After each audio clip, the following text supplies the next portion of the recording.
Ce spectacle s'inscrit dans l'année Garonne. C'est mettre le Capitole, déjà une façade emblématique de la ville de Toulouse et de sa métropole, eh bien, au regard d'un enchanteur, d'un illusionniste. Et donc c'est offrir aux Toulousains, je dirais, ce qu'il peut y avoir de plus beau comme féerie lumineuse sur cette façade qui est vraiment, je dirais, quelque chose de représentatif de la ville de Toulouse. C'est un thème absolument passionnant et faire, comment dirais-je, dialoguer à la fois le fleuve et le monument, tous les deux emblématiques et personnages tellement importants de la ville, c'était, comment dire, une aubaine.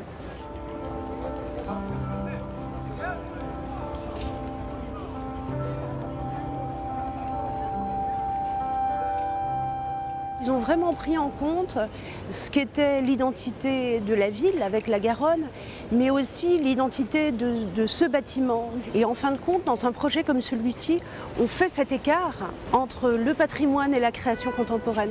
Ça, c'est quelque chose qui nous intéresse. Mais au-delà de ça, il rentre aussi dans le plan lumière de la ville.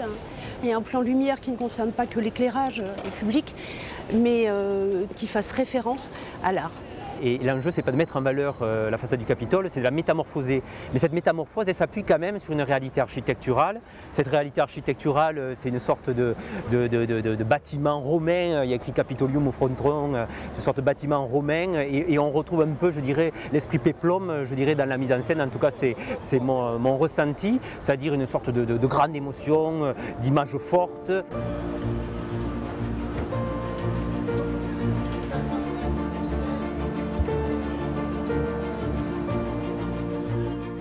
Par exemple, on fait une prise de vue ou un 3D une image 3D de la façade, on l'éclaire et on la projette exactement sur elle-même. Ce qu'on voit, c'est plus l'architecture, c'est l'image de l'architecture. Donc il suffit qu'on la bouge un petit peu et on voit le monument bouger. C'est un peu ces principes d'illusion là qui sont assez rigolos qu'on utilise.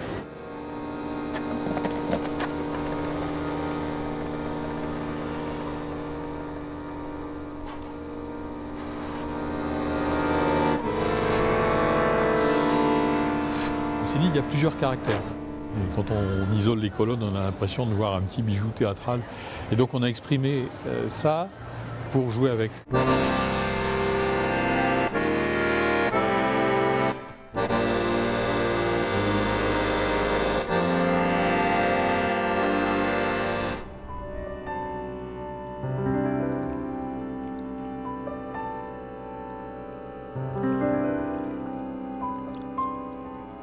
Les danseuses qu'on a filmées, qui sont des correspondances des allégories qu'on voit là sur les salles, elles ont leur reflet, elles jouent avec leur reflet. Puis on a une autre séquence qui est sur l'eau.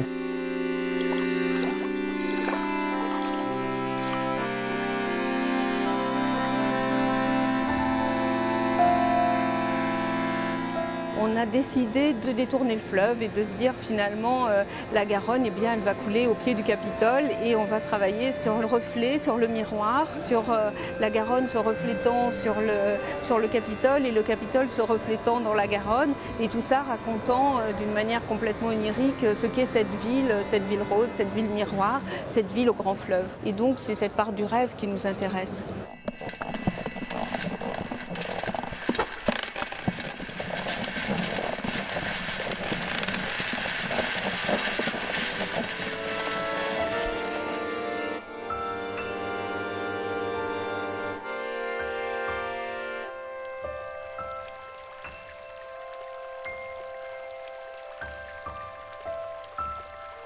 Après, on joue avec des tubes à essai. Les colonnes deviennent des tubes à essai, on renverse l'eau, et puis ça fait naître une petite vie.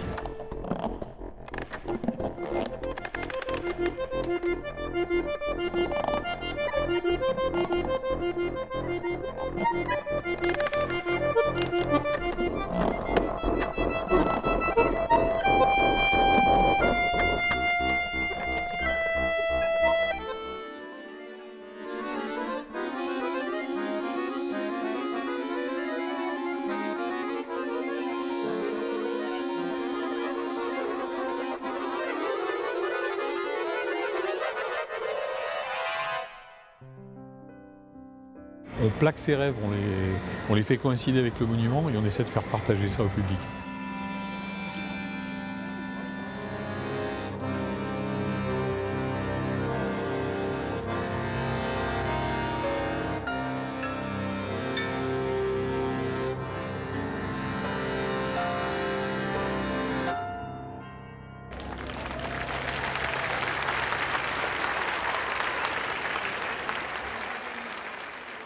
Je trouve qu'il y a un vrai travail de fond derrière tout ça, parce que les images qui ont été présentées, la continuité, la suite dans les idées, j'ai vraiment trouvé ça fabuleux. On était tous les trois, tous les quatre vraiment entrés dans... On avait été happés par la lumière, par les effets de style et puis aussi par la musique qui marchait bien. Donc c'était vraiment un joli spectacle. Je pense qu'on va s'en souvenir pendant un petit moment. J'ai vu Capitole comme jamais j'avais vu cette place. C'était vraiment exceptionnel.